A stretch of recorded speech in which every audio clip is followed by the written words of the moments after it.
sa bawat Pilipino at magbibigay ng tamang impormasyon para sa tahimik at maayos na Pilipinas. Police News Network, alagad ng batas, tagapagtaguyod ng balitang pulis, sandigan ng mamamayan, patnubay ng katotohanan.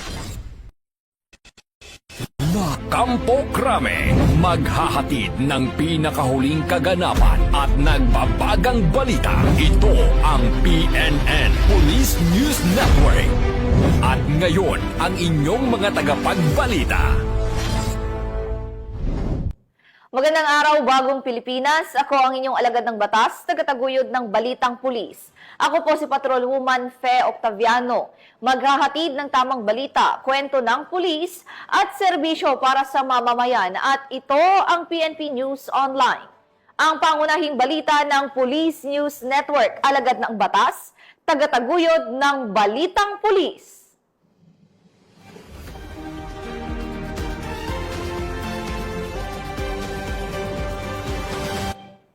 Ngayon ay araw ng Sabado at narito ang mga balitang nakalap ng ating PNN correspondent sa loob ng linggong ito.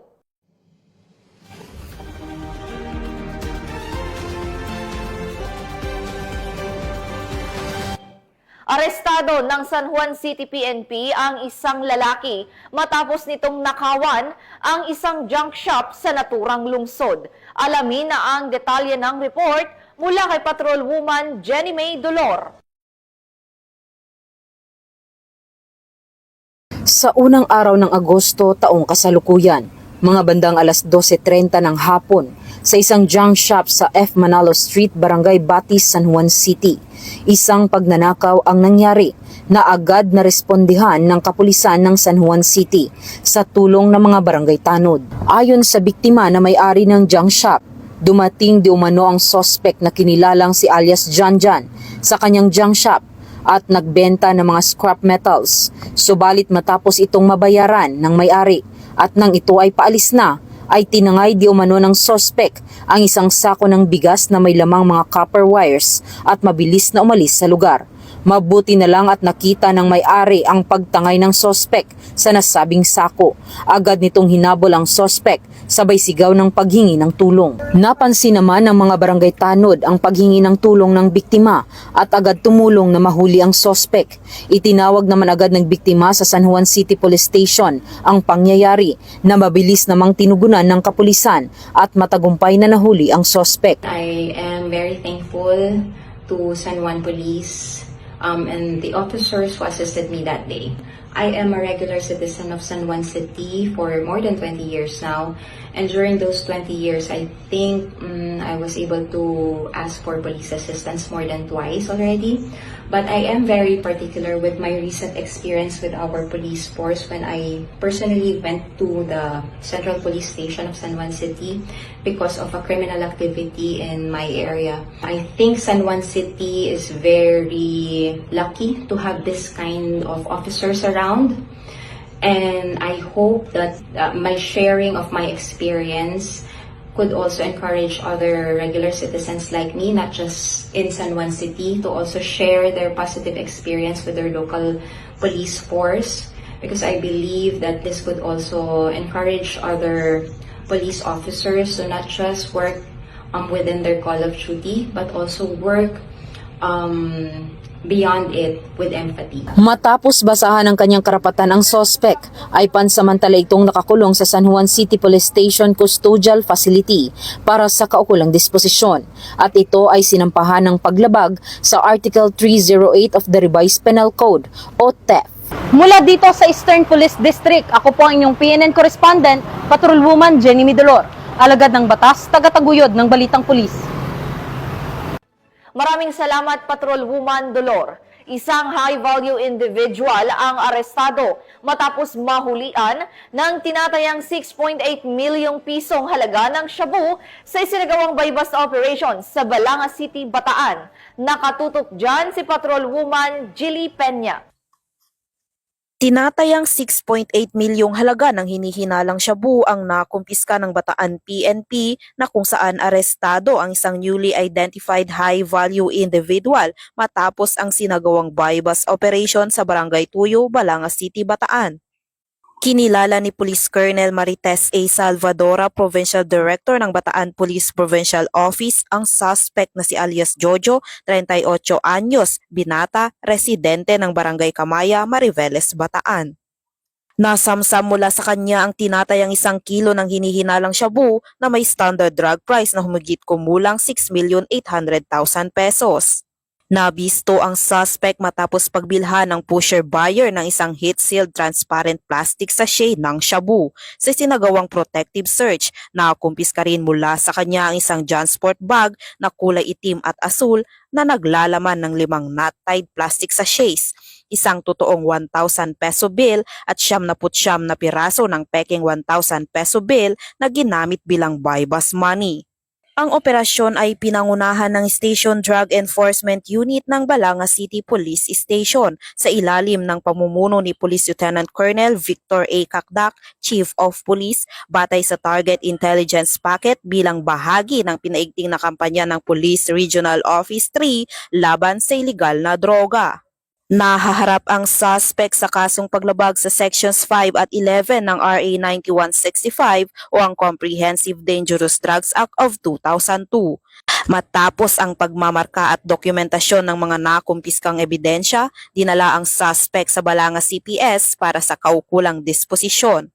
Nagbigay naman ng babala si Police Colonel Salvadora sa lahat ng sangkot sa iligal na droga na hindi titigil ang mga kapulisan hanggat hindi nalilinis ang lalawigan sa mga iligal na gawain.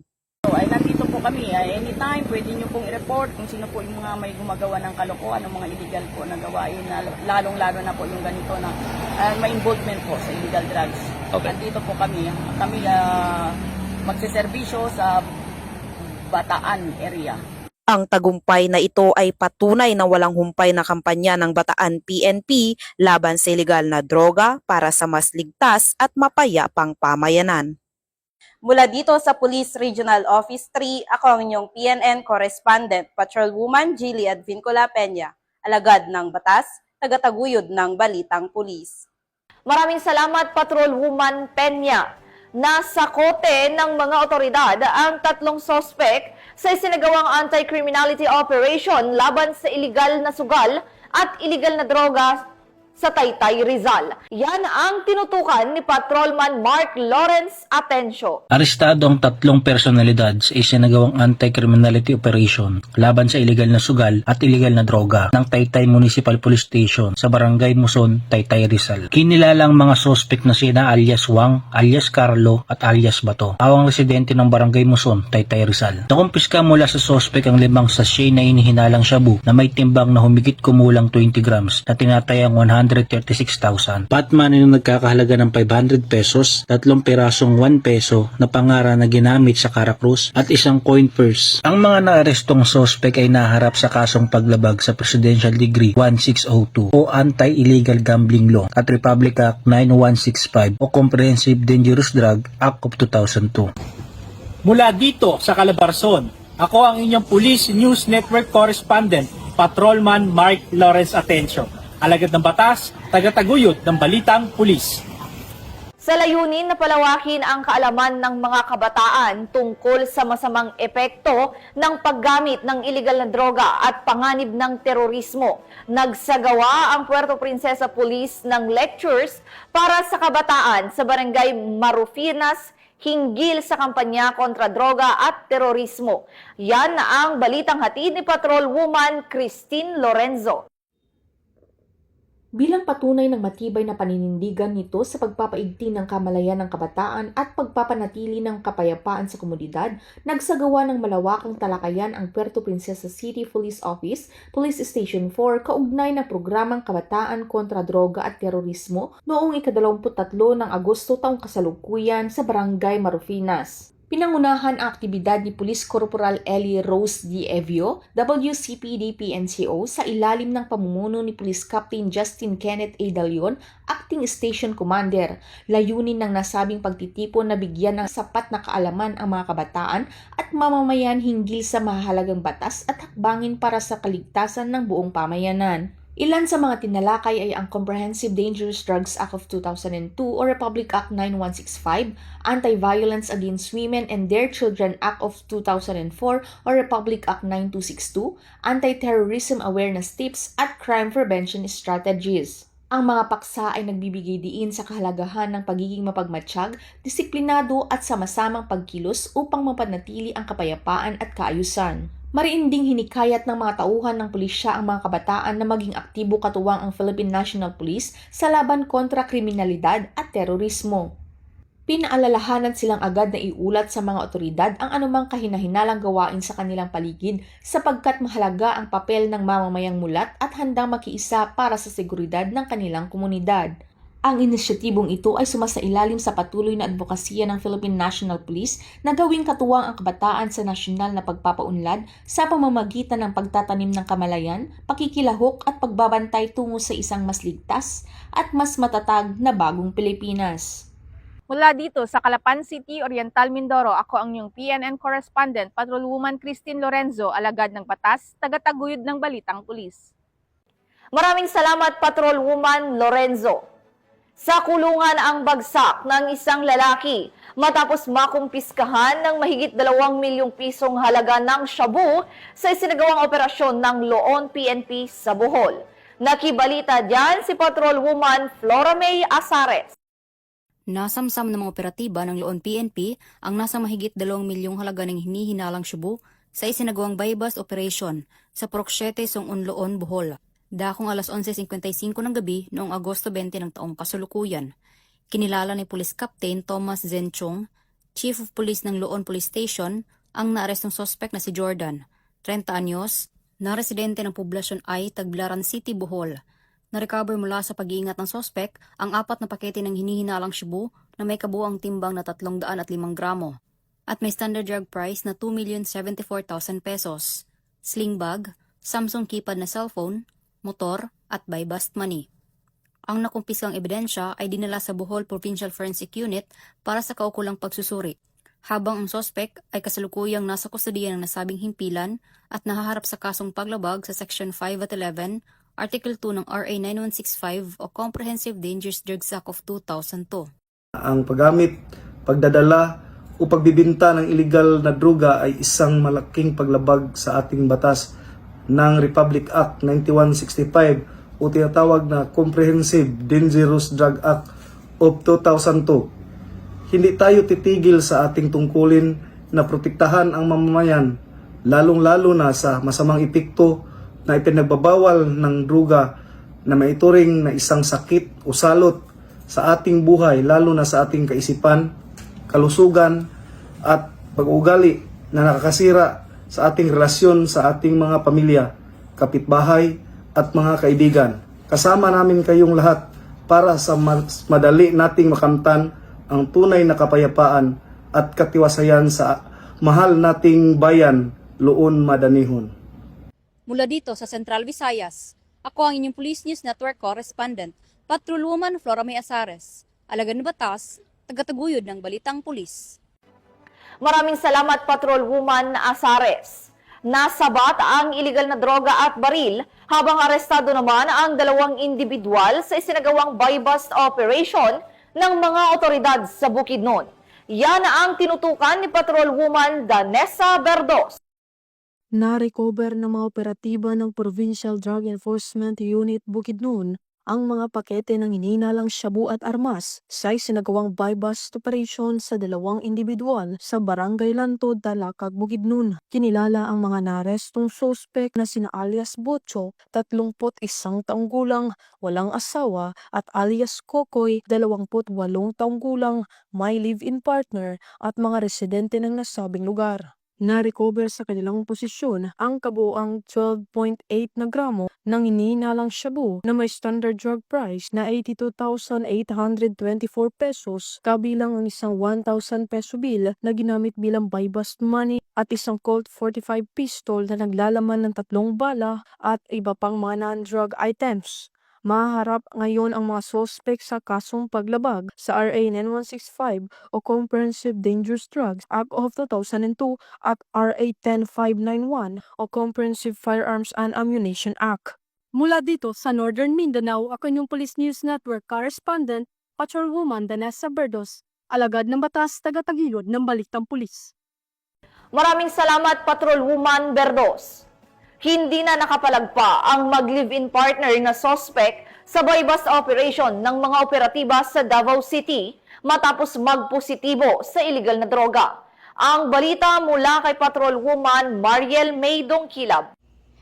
Arestado ang 2 drug suspect sa ikinasang buy-bust operation ng Balyok Police Station 17 sa Barangay Katalunan, Pequeño, Davao City noong ika-23 ng Agosto taong kasalukuyan. Kinilala ang mga suspect na sina alias Eman, 27 anyos, at alias Flor, 30 anyos, na mag-live-in partner at pawang mga residente ng nasabing lugar. Nasamsam mula sa kanila ang 5 maliliit na pakete na may bigat na 6.65 grams ng hinihinalang shabu na may standard drug price na 45,220 pesos. Sa kasalukuyan, nasa kustodiya na ng Balyok Police Station ang mga suspect at maharap sa kasong paglabag sa Republic Act 9165 o ang Comprehensive Dangerous Drugs Act of 2002. Patuloy namang pinapaigting ng Police Regional Office 11 ang kampanya laban sa kriminalidad at iligal na droga bilang suporta sa adhikain ng bagong Pilipinas na mapanatili ang kapayapaan at kaayusan tungo sa maunlad na bansa.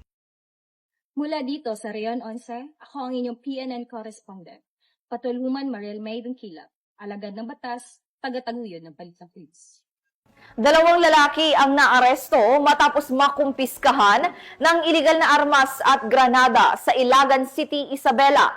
Ang buong detalye ng report mula kay Patrolman Eduardo Balawag. 2 lalaki ang naaresto ng mga otoridad sa Barangay Agasian, Ilagan City, Isabela dahil sa paglabag sa Article 151 ng Revised Penal Code o Resistance and Disobedience to Agent of Person in Authority, Republic Act 10591 o ang Comprehensive Firearms and Ammunition Regulation Act at Republic Act 9516 o Legal Possession of Explosives. Kinilala ang suspek sa mga alias na Mike Aaron, 50 anyos, may asawa, magsasaka at pasahero ng tricycle, at Francis Jade, 53 anyos, may asawa, driver ng tricycle at kapwa sila residente ng Ilagan City, Isabela. Ayon sa paunang investigasyon ng Ilagan Component City Police Station, nagsagawa ng mobile patrol ang mga kapulisan sa kahabaan ng Barangay Fugu patungong Barangay San Antonio nang mapansin nila ang isang puting tricycle na walang ilaw at bumabaybay sa gitna ng kalsada. Tinangka ng mga pulis na abutan ang tricycle upang paalalahanan ang driver na buksan ng ilaw.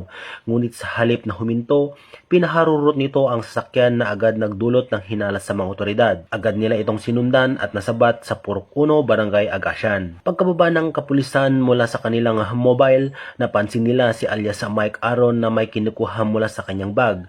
Agad siyang pinigilan ng mga pulis at natuklasan ang isang baril sa loob ng naturang bag. Narecover rin ang isang magazine na naglalaman ng 5 bala. Sa isinagawang karagdagang pagsusuri, natagpuan sa loob ng toolbox ng tricycle ang isang hand grenade. Dinala sa ICCPS ang mga suspek kasama ang narecover na ebidensya para sa mas malalim na investigasyon at kaukulang disposisyon. Samantala, nagpahayag ng papuri si Police Brigadier General Roy B. Parena, Acting Regional Director ng Police Regional Office 2, sa mga tauhan ng ICCPS sa kanilang matagumpay na epektibong pagpapatrolya. Ang epektibong pagpapatrolya ay malinaw na patunay na ang ating matatag na paninindigan laban sa kriminalidad at sa patuloy na pagtataguyod ng kapayapaan sa ating mga komunidad. Sa pagkakakumpiska ng mapanganib na armas na ito, higit tayong mapapalapit sa ating layunin na mapanatili ang kaayusan at seguridad ng publiko.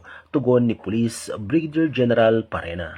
Mula dito sa lalawigan ng Isabela, ako ang inyong Police News Network Correspondent, Patrolman Balawag, alagad ng batas, taga-taguyod ng Balitang Pulis. Maraming salamat, Patrolman Balawag. Nasa kote ang 6 na individual matapos mahulian ng iligal na droga at mga armas sa isinagawang bypass operation sa Mandurriao, Iloilo. Nakibalita dyan si Patrolwoman Lynette Sablon. Arestado ang 5 tinaguriang high-value individuals at isang street-level individual sa ikinasang drug bypass operation ng Regional Police Drug Enforcement Unit 6 sa Block 32, Lot 31, Happy Home Subdivision, Barangay Oñate de Leon, Mandurriao, Iloilo City. Dito lamang 22 ng Agosto, taong kasalukuyan. Kinilala ang mga suspect na sina Alice Abdul, 33 taong gulang, residente ng Molo, Iloilo City. Si alias Toto, 39 na taong gulang, residente ng Anini, Antique. Si alias EG, 18 taong gulang, residente ng Arevalo, Iloilo City. Si alias Cesar, 27 taong gulang, residente ng Molo, Iloilo City. Si alias Nor Hudson, 23 taong gulang, mula sa San Jose, Antique. At si alias Mia, 42 taong gulang, residente ng mga Aklan. Nabili mula sa mga suspect ang isang sachet ng hinihinalang shabu na nagkakahalaga ng 12,500 pesos. Nakumpiska din ang karagdagang mga sachet ng knot-tied plastic bags ng hinihinalang shabu, bypass money na 12,500 pesos at proceeds money na 1,550 pesos. Nakuha rin ang 2 digital weighing scale, ilang empty sachet at drug paraphernalia, 2 improvised na shotgun na may bala, mga personal na gamit kabilang ang cellphone, sling bag at lighter. Nasa humigit kumulang 230 gramo ng shabu na may estimated standard drug price na 1,564,000 pesos ang kabuang nasamsa mula sa mga suspect. Sa kasalukuyan, nasa kustudiya na ng mga kapulisan ang 6 na suspect at nakatakdang sampahan ng mga kaukulang kaso sa paglabag sa Comprehensive Dangerous Act of 2002 at paglabag sa batas singil sa illegal possession of firearms and ammunition. Patunay ito na maigting na kampanya ng Philippine National Police laban sa illegal na droga at kriminalidad upang masiguro ang kaligtasan at kapayapaan ng mamamayan. Mula rito sa Western Visayas, ako ang Police News Network Correspondent, Patrolwoman Lynette Sablon, alagad ng batas, tagataguyod ng Balitang Pulis. Maraming salamat, Patrolwoman Sablon. At yan ang mga balitang nakalap ng ating PNN correspondents mula Luzon, Visayas at Mindanao sa loob ng linggong ito. Sa ngalan ng pamunuan ng Philippine National Police sa pangunguna ni Acting Chief PNP, Police Lieutenant General Jose Melencio Nartates Jr. at sa pamumuno ni President Ferdinand Bongbong Marcos Jr., kami ay maglilingkod sa bawat Pilipino at magbibigay ng tama at balanseng balita dahil dito sa bagong Pilipinas, ang gusto ng pulis, ligtas ka. Mula rito sa tanggapan ng tagapag-ugnay ng Pambansang Pulisya, ako ang inyong alagad ng batas, tagataguyod ng Balitang Pulis. Ako po si Patrolwoman Fe Octaviano, maghahatid ng tamang balita, kwento ng pulis at serbisyo para sa mamamayan. At ito ang PNP News Online, ang pangunahing balita ng Police News Network.